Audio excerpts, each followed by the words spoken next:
We'll have to wait a few more days before we know how many people have come to the Nebraska State Fair this year.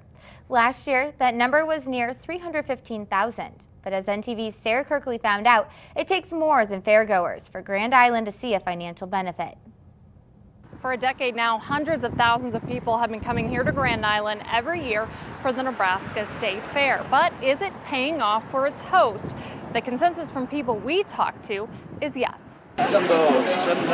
People line up for corn dogs at the Nebraska State Fair. But outside the grounds, Tommy's restaurant owner Eric Edwards says his sales stay steady whether the fair is in town or not. He says the faces change, though. It's nice to see that we have a lot of the repeated customers from the surrounding areas over this time period that they come in town for the state fair, and we get to see them year after year. At City Hall, Grand Island Finance Director Pat Brown crunched the numbers. We're upside down about $115,000. Looking at the average sales and food and beverage taxes during August and September. There was an increase in sales tax of about $250,000 per year. But Brown says in order to host, GI owes the state fair 10% of its lottery revenue. That, on average, he says, is $365,000 a year. And then there's some expenses. The Public Works Department alone estimates it costs $10,000 every year for a to-do list that includes putting up signs, detours, and flushing the sanitary lines after the fair.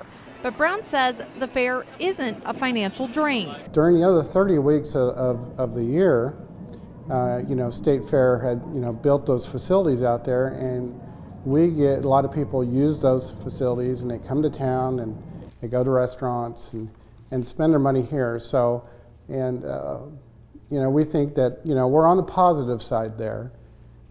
It's just really hard to quantify.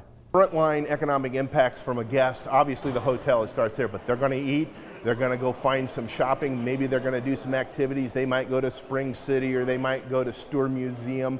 These are all places that guests populate, and that they drop money into all those things, and that's a positive impact for us in the community. And as we told you on Monday, there's groups coming together to bring even more big events to Grand Island, and they're hoping that pays off for area businesses.